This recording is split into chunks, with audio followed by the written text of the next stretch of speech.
Anatomy of sadness, feet of gloom, heart of contempt, stomach ailing, consuming, intestines disposing, ears curved but not bent, hearing words of one scent, chest broad with pain. You can call me built because my tears fall like rain, teeth yellow with fear, grinding joy, genitalia of a hermaphrodite, warm moist womb of misery, penis a knife, soul torn to shreds like that of a goat's bite, nose aware of the stench of foulness filling the air, arms and legs long, no power, no strength, keeps me weak, unable to carry on. My hair's not nappy but woolly like Jesus, who just like me was at times unhappy, waited for a resurrection 3 days too long, but my angels sing a melancholy song. My mind full of thoughts, getting heavier. My eyes change color like the leaves in fall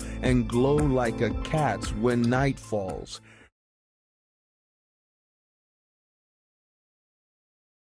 I wrote this poem at 13, when darkness was my only companion. Each line wasn't a metaphor, it was a diagnosis from a child who could only translate mental anguish through the body's language. Feet of gloom, heart of contempt, chest broad with pain. Depression colonized every organ, every limb. Looking back at that isolated boy, I'm struck by how he crafted art from despair without knowing if dawn would ever break. No one knew. I suffered in silence. No one treated. I navigated those shadows alone with only the words to make sense of senseless pain.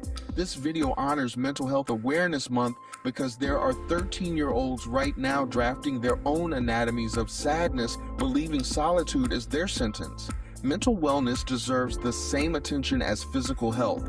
They're interconnected systems, with a fracture in one affecting the other. Sometimes compassion is simply about listening, creating space where truth can breathe without judgment. But listening alone isn't always enough. When someone shares their darkness, help them find peers or professionals who understand mental illness and can offer pathways toward healing. I don't regret those untreated years. That darkness carved resilience into my character like water-shaped stone.